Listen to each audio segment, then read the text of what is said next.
আসসালামু আলাইকুম। আজ 15 জুলাই 1997 সালের এই দিনে যাত্রা শুরু করে দেশের প্রথম বেসরকারি স্যাটেলাইট চ্যানেল এটিএন বাংলা। 97 থেকে 2025 দীর্ঘ পথ পরিক্রমায় নানা চড়াই উতরাই পেরিয়ে 28 বছর শেষ করে 29-এ পদার্পণ করলো এটিএন বাংলা। এই মাহেন্দ্রক্ষণে শিল্পী, কলাকুশলী, শুভানুধ্যায়ী, কেবল অপারেটর, বিজ্ঞাপনদাতা সহ সংশ্লিষ্ট সকলকে জানাই শুভেচ্ছা ও কৃতজ্ঞতা। প্রতিষ্ঠাবার্ষিকীর দিন আসলে হালখাতার মতো, অনেকটা হিসেব নিকেশের দিনের মতো। বিগত বছরগুলোতে সফলতা, প্রতিবন্ধকতা এবং আগামীর প্রত্যাশা ও চ্যালেঞ্জ নিয়ে আমরা আলাপ করব। সঙ্গত কারণেই আমাদের আজকের আলোচ্য বিষয় দেশীয় শিল্প সংস্কৃতির প্রসারে এটিএন বাংলা। এ বিষয়ে আলাপ করবার জন্য আমাদের স্টুডিওতে রয়েছেন দুজন অত্যন্ত গুণী, সম্মানিত অভিনয় শিল্পী। রয়েছেন জনাব শহীদুজ্জামান সেলিম, সভাপতি, ডিরেক্টরস গিল্ড বাংলাদেশ, এবং রয়েছেন অভিনেত্রী ডলি জোহর। আপনাদের দুজনকে অনুষ্ঠানে স্বাগত। প্রিয় দর্শক, আপনারা যারা এই অনুষ্ঠান দেখছেন, আশা করছি পুরো অনুষ্ঠান জুড়েই আপনাদের সাথে পাবো। আপনাদের জ্ঞাতার্থে জানিয়ে রাখি, অনুষ্ঠানটি সরাসরি ফেসবুকে সম্প্রচারিত হচ্ছে। সেক্ষেত্রে facebook.com/ATN বাংলা অনলাইন এই লিঙ্কে ক্লিক করলে আপনি অনুষ্ঠানটি দেখতে পাবেন। কথা না বাড়িয়ে আমরা চলে যাব মূল আলোচনায়। প্রথমেই শহীদুজ্জামান সেলিম, আপনাকে দিয়েই আলোচনা শুরু করছি। আমাদের আজকের যে আলোচ্য বিষয় দেশীয় শিল্প সংস্কৃতির প্রসারে এটিএন বাংলা। আসলে এটিএন বাংলার সাথে আপনার যে হৃদ্যতার বন্ধন, সেটি তো অনেক আগে থেকেই। একেবারে শুরুর কথা যদি বলি, যে একটি গণমাধ্যম দেশের বাইরে বাংলা ভাষাভাষী মানুষের কাছে এই দেশীয় সংস্কৃতিকে পৌঁছে দেওয়ার জন্য, কিংবা বাংলা ভাষাভাষী মানুষের কাছে এই দেশকে রিপ্রেজেন্ট করার জন্য যে উদ্যোগটা নিল, সেটি তো নিঃসন্দেহে প্রথম দিকে যদি বলি, তারা তো একেবারে অগ্রণী ভূমিকা বা পথিকৃতের ভূমিকাই পালন করেছে। সেই বিষয়টিকে কিভাবে দেখছেন, সেটি দিয়েই যদি শুরু করেন। ধন্যবাদ। আজকে প্রতিষ্ঠাবার্ষিকীর এই অনুষ্ঠানে আপনি আমাকে ডেকেছেন, আর সঙ্গে আমাদের ডলি আপা আছে, অত্যন্ত প্রিয় অভিনেত্রী আমাদের সকলের। তো আমি খুবই গর্ব অনুভব করছি যে এরকম একটি অনুষ্ঠানে আজকে আপনারা ডেকেছেন। ধন্যবাদ এটিএন বাংলাকে যে তার জন্মবার্ষিকী বা প্রতিষ্ঠাবার্ষিকীর অনুষ্ঠানে আমরা আসতে পেরেছি। এটিএন বাংলা হচ্ছে বাংলাদেশের প্রথম স্যাটেলাইট চ্যানেল। তো এই যে স্যাটেলাইট চ্যানেলটা, এটা দীর্ঘ 28 বছর অতিক্রম করছে, 29 বছরে পদার্পণ করছে। তো এইখানে এই দীর্ঘদিনের যে জার্নি, এই জার্নিতে এটিএন বাংলা শুরুতে যদি আমি চিন্তা করি, বা যারা এটিএন বাংলাকে, বর্তমান প্রজন্মের অনেকের বয়সও 27-28 বছর হয়নি, যারা এখন অভিনয় করছে এটিএন বাংলাতেই, হয়তো তাদের অভিনীত বিভিন্ন প্রোগ্রাম যাচ্ছে। তো শুরুতে এটা পরীক্ষামূলকভাবে করা হয়েছিল। তখন একটা শেয়ারিংয়ের একটা অনুষ্ঠান হতো। ঢাকার অনুষ্ঠান কয়েক ঘন্টার জন্য হতো, আর বাকি অনুষ্ঠান ভারতীয় অনুষ্ঠান দিয়ে এটা পূরণ করা হতো। কিন্তু পরবর্তী সময়ে এটিএন বাংলা মনে করলো যে না, আমরা দেশের যে স্যাটেলাইট চ্যানেল, এইটা আমরা নিজেরা প্রতিষ্ঠা করব। এবং তারপর থেকে কিন্তু এটিএন বাংলা আমাদের বাংলাদেশের চ্যানেল হয়ে গেল পুরোপুরিভাবে। এবং বাংলাদেশের যে শিল্পী, যে নির্মাতা, বাংলাদেশের যে সাংস্কৃতিক অঙ্গন, তাদেরকে সাথে নিয়ে এটিএন বাংলা পথ চলা শুরু করে দিল।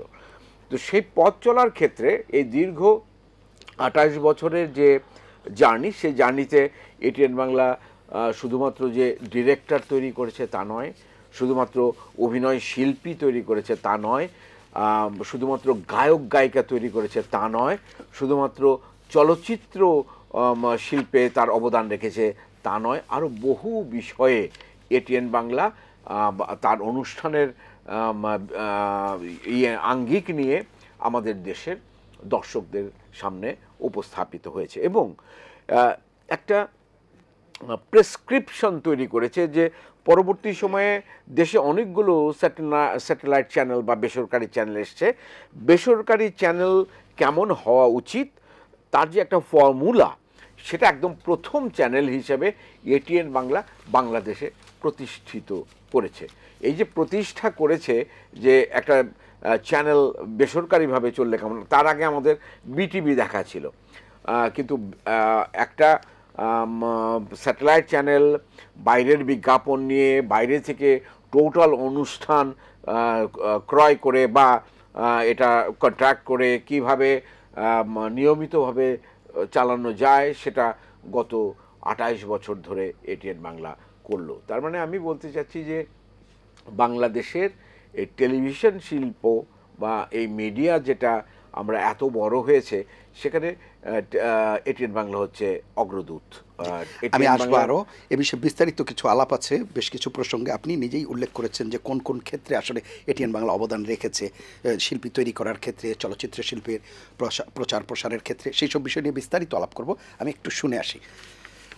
ডলি জোহরাপা, আপনি যে প্রশ্নটি প্রথমে করছিলাম যে এই যে বাংলা ভাষাভাষী মানুষের কাছে একটা যে তাগিদ, বিশ্বের তাবৎ মানুষ বাংলা ভাষাভাষী যারা রয়েছে, কারণ এটিএন বাংলা হবার আগে, তা প্রতিষ্ঠিত হবার আগে বা পথ শুরুর আগে বাংলা ভাষাভাষী মানুষ যদি বিশ্বের যে কোনো জায়গায় যেত কিংবা যদি কেউ বাইরে পরিদর্শনেও যেত, কোনো কাজেও যেত, তখন তাদের টেলিভিশন সেট অন করলে বাংলার কোনো অনুষ্ঠান দেখতে পেত না।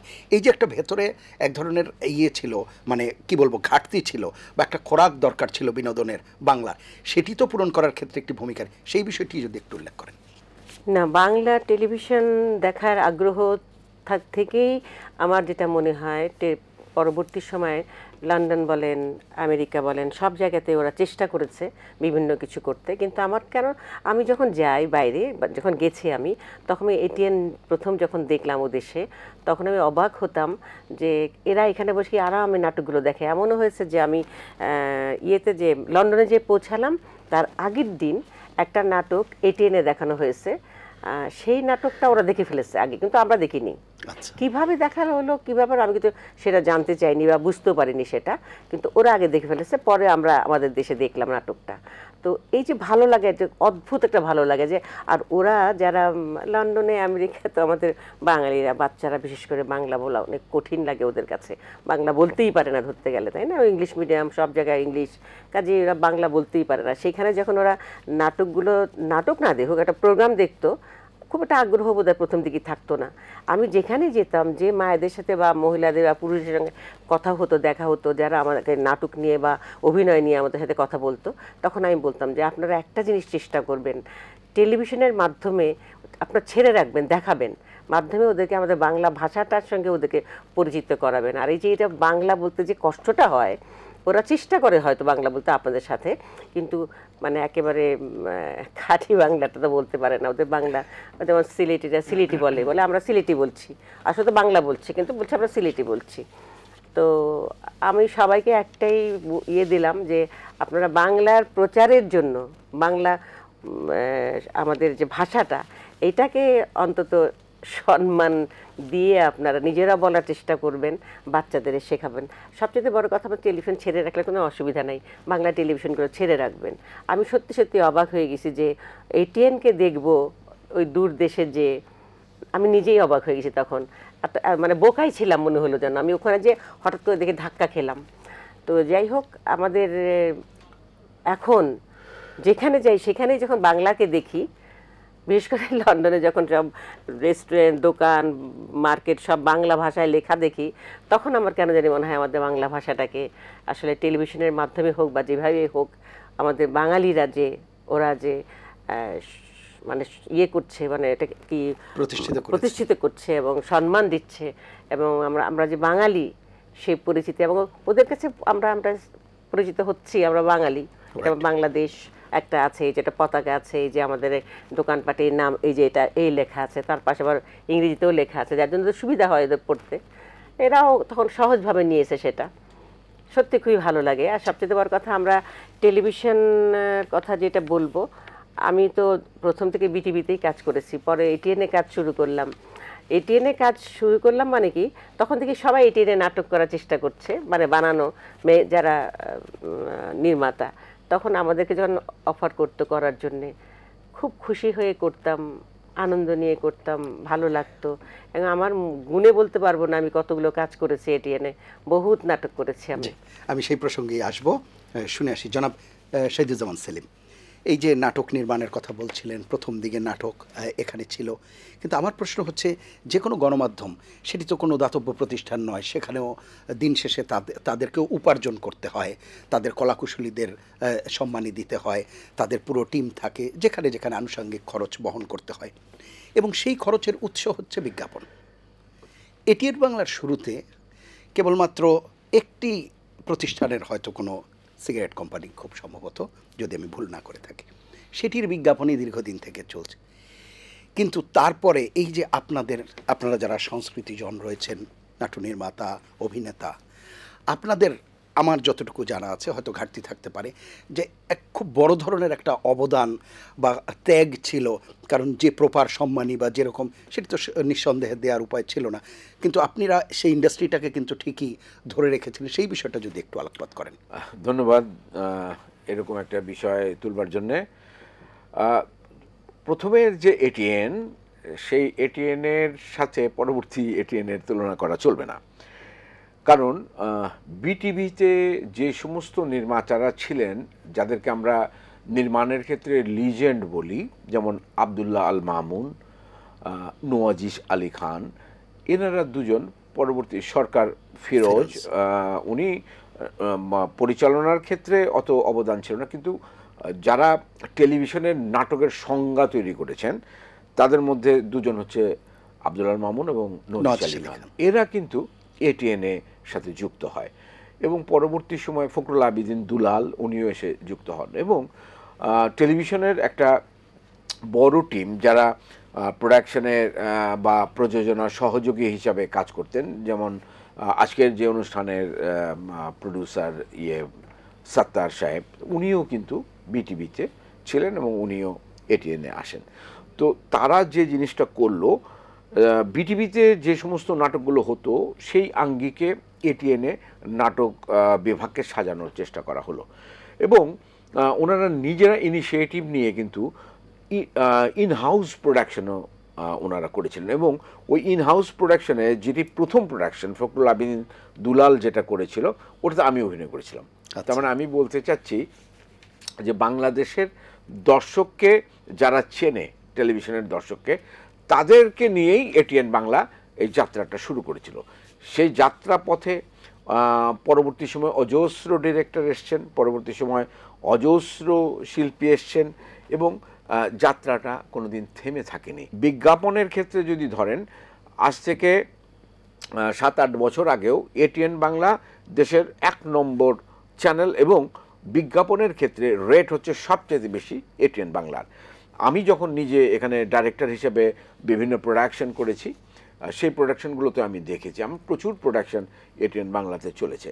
এটিএন বাংলার অর্থায়নে হয়নি, আমার নিজস্ব প্রোডাকশন থেকে তৈরি করে আমি এটিএন বাংলাকে দিয়েছি, তারা এটা চালিয়েছে, এবং সেক্ষেত্রে স্পন্সর আমি কোনো দিন আনিনি, ওনারাই স্পন্সর এনেছেন। কিন্তু পরবর্তী সময়ে দু একটা ক্ষেত্রে আমি নিজে কিছু টিভিসি আমি তৈরি করেছিলাম, সেগুলো এখানে আমি সম্প্রচার করেছি। তো সেই ক্ষেত্রে আমি বিজ্ঞাপনের মূল্যটা জানতাম।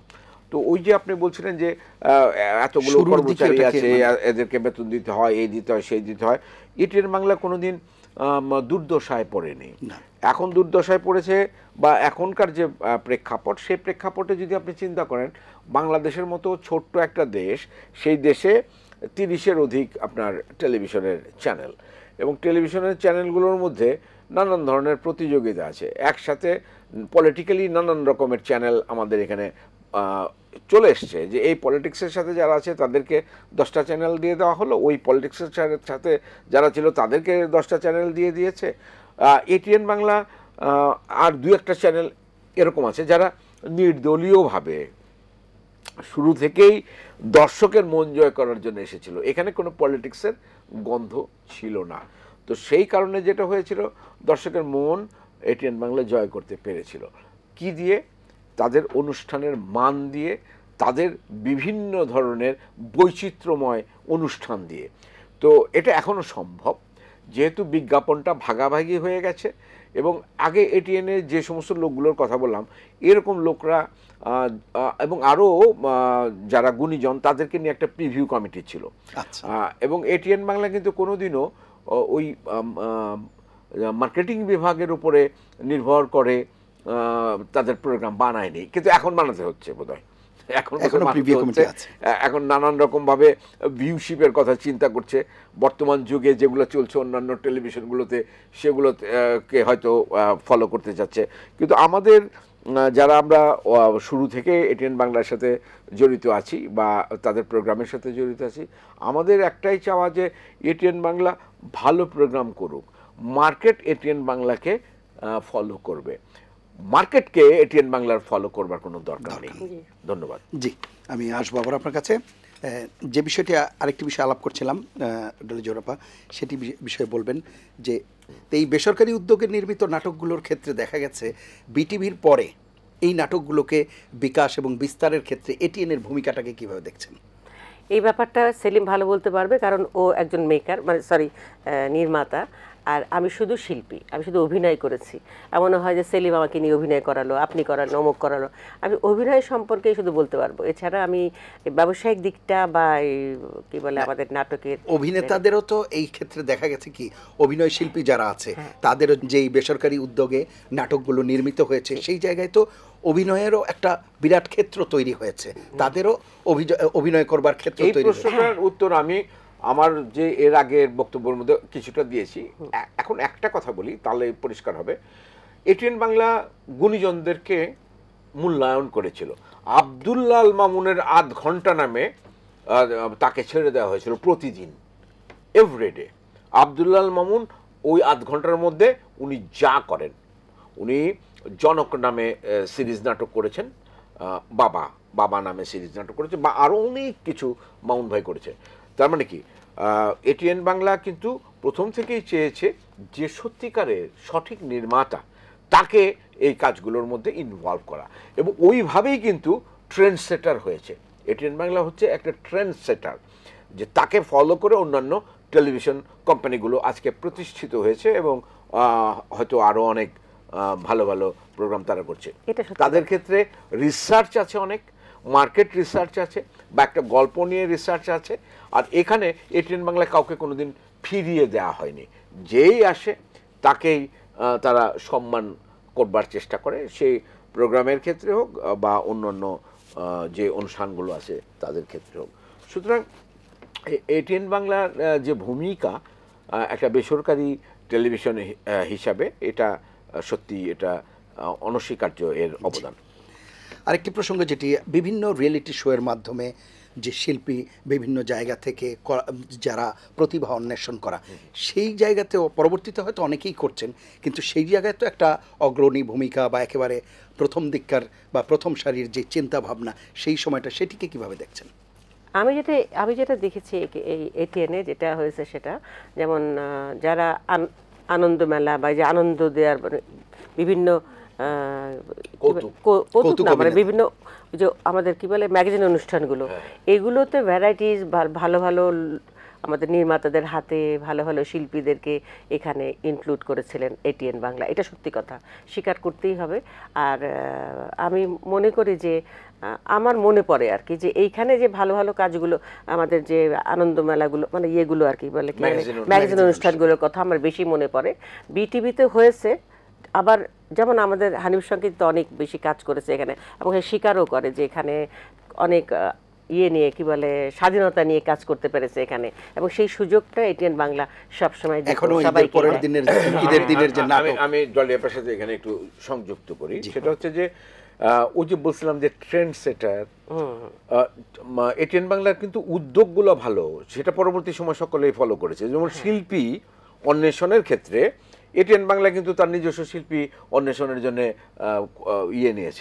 উদ্যোগ নিয়েছে, এবং যারা ফার্স্ট সেকেন্ড হয়েছে তাদেরকে দিয়ে প্রথমে নাটক বা অন্যান্য টেলিফিল্ম বা নিজস্ব প্রোডাকশনগুলোতে করানোর চেষ্টা করেছে। কিন্তু দেখা গেছে যে তারা পরবর্তী সময়ে নাম করতে পারেনি বা ট্রেডে টিকে থাকতে পারেনি। কেন সেটা? কিন্তু শুরু করেছিল এটিএন বাংলা। আবার আঞ্চলিক ভিত্তিতে ধরেন আপনার বগুড়া অঞ্চলের যে থিয়েটার কর্মীরা আছে বা কুমিল্লা অঞ্চলের যে থিয়েটার কর্মীরা আছে, তাদেরকে নিয়েও কিন্তু ওনারা প্রতিভা অন্বেষণ করেছেন। তার মানে কি, রুট লেভেল থেকে প্রতিভা তুলে আনার ক্ষেত্রেও এটিএন বাংলা কিন্তু কাজ শুরু করেছিল। কিন্তু দুঃখের বিষয় হচ্ছে যে ওই কাজগুলো অন্যেরা পরবর্তী সময়ে ফলো করে বিশাল বিশাল অনুষ্ঠান করছে, বিশাল বিশাল কারণ একটা প্রতিভাকে আপনি টেনে তুলে আনলেন অনেক কিছু খরচ করে, অনেক ইনভেস্টমেন্ট করে, তাকে প্রপার আপনার গ্রুমিংয়ের দরকার হয় এবং তাকে নিয়ে অনেক কাজ করতে হয়।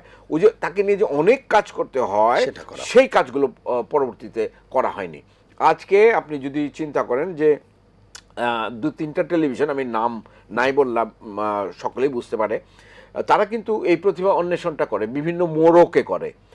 এগুলো কিন্তু শুরু করেছিল এটিএন বাংলা, কিন্তু ধরে রাখতে পারেনি। অন্যান্যরা করেছে কি, ওটাকে ঠিকভাবে ধরেছে, ন্যারিশ করেছে এবং শিল্পীগুলোকে তৈরি করে তাদের যে নিজস্ব প্রোডাকশনগুলো আছে তার মধ্যে ভাইটাল ভাইটাল রোল দিয়ে আজকে কিন্তু আমাদের মিডিয়ার ক্ষেত্রে আরও অনেক শিল্পী তৈরি করেছে বা তৈরি করার চেষ্টা করছে।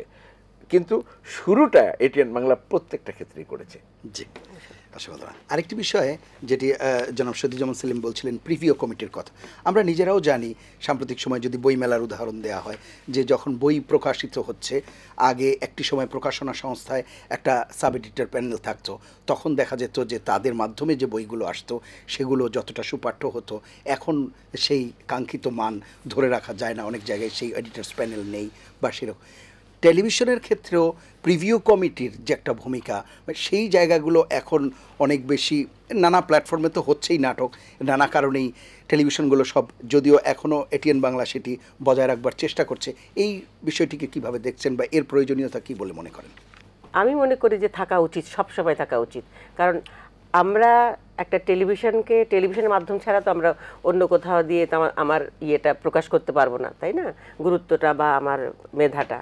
তো সেই টেলিভিশন যদি না থাকে, আলটিমেটলি আমরাও তখন মেধাশূন্য হয়ে যাব, দর্শকের কাছে বিরক্তিকর হয়ে যাব। আমরা তাই সেটা চাই না। যার কারণে আমরা প্রত্যেকটা টেলিভিশন চ্যানেলকেই বলবো অন্তত থাকা উচিত, আমাদের এই দর্শককে আনন্দ দেওয়ার জন্য হলে হোক, দর্শককে ধরে রাখার জন্য হলে হোক, আর আমাদেরকে তাদের ভালোবাসা দেখাবার জন্য হলে হোক। আমরা তো সবসময় চাই। আজকে এই চ্যানেলের মাধ্যমে হোক বা বিটিভির থেকে আমার জন্ম, কারণ আমরা তো অনেক আগেকার শিল্পী। তার পরবর্তী সময় আমরা এই চ্যানেলগুলোতে অভিনয় করি বলেই আজকে দর্শকের কাছে আমরা দর্শকপ্রিয়তা পেয়েছি, আমাদের ভালো লাগে তাদের কাছে। আমরা নাটক না করলে ওদের যেমন প্রশ্ন থাকে, কেন করছেন না, অনেকদিন আপনাকে দেখি না।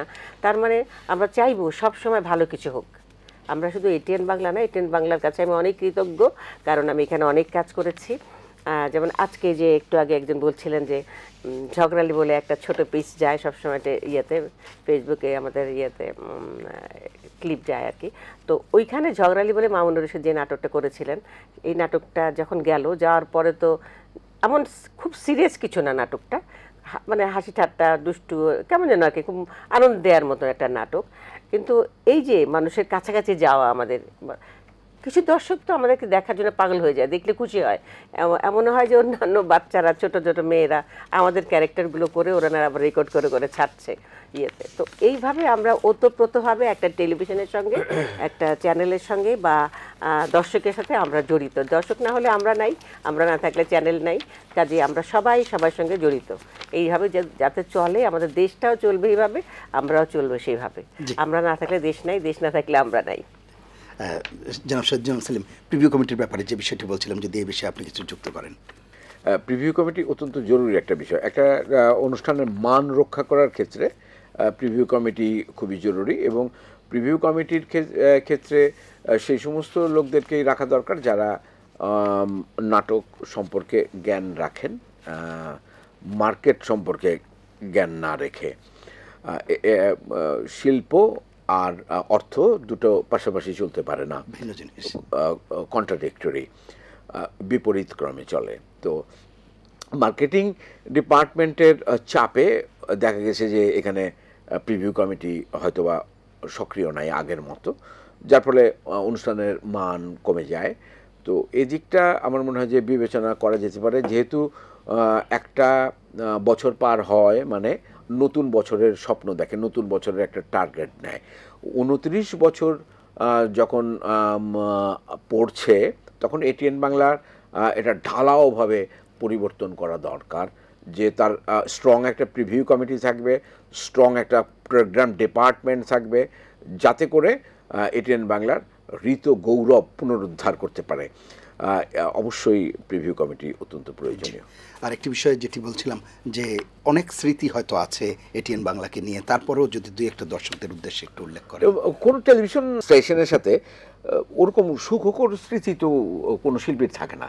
আমরা টেলিভিশন চ্যানেলে এখানে ভিতরে তো এসে নাটকগুলো হয় না, হয়তো বাইরে বাইরে না, তো সেটা হয়। আমি বলছি যে এই নাটকটা প্রচারিত হওয়ার পরে হয়তো দেখা গেছে অনেক নাটক যেই চ্যানেলে প্রচারিত হলো স্পেসিফিক, যে এটিএন বাংলায় কোনো নাটক হয়েছে, সেই নাটকের বিষয়ে যদি কিছু বলতে চান সেটি। না, ওই অর্থে কিছু নাই বলবার, কিন্তু এটিএনের একটা জিনিস আমি খুবই মিস করেছি, সেটা হলো সম্ভবত নববর্ষের একটি অনুষ্ঠান বাইরে, that is out of the studio, এই কাউরান বাজারেতেই এখানে ওই যে প্রজাপতি গুহা আছে, ওই যে আন্ডারপাস যেটা, ওইখানে করা হয়েছিল, এবং কনসার্ট করা হয়েছিল এই এটিএনের এই পাশেই রাস্তায় বড় বড় শিল্পীরা কনসার্ট করেছিল।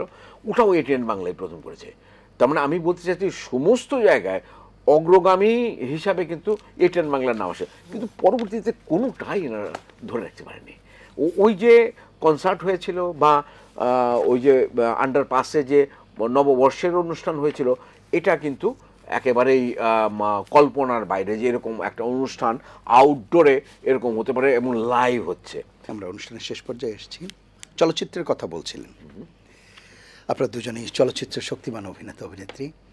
চলচ্চিত্র প্রচার প্রসারের ক্ষেত্রে এটিএন বাংলা কেবলমাত্র যে খালি ফিল্ম এখানে অনিয়ার হয়েছে সেটিই নয়, বা সম্প্রচার হয়েছে সেটিই নয়, তারা নিজেরা নির্মাণের দিকেও গিয়েছে। আরে অবশ্যই, হান্নান ভাই এখানে সবচেয়ে যে জনপ্রিয় যে ছবি, সবচেয়ে হিট যে ছবিটা পড়ে না চোখের পলক, যে গান ছিল যেটা, ওটা তো এটিএন প্রোডাকশন, হান্নান ভাই ওখানে পরিচালনা করেছে, মোহাম্মদ হান্নান। আরও অনেক ছবি হয়েছে এটিএনের ব্যানারে, সবগুলো যে নাম করতে পেরেছে তা না, কিন্তু ভালো ভালো ডিরেক্টররাও এসছে এখানে এবং তাদেরকে এটিএন আর্থিকভাবে সহযোগিতা করেছে বা নিজে প্রডিউস করেছে। হয়তো হিট হয়নি, কিন্তু এটিএন কিন্তু চিন্তা করেছিল যে ছবির ক্ষেত্রে একটা বিরাট ভূমিকা রাখবে, চেষ্টা করেছিল।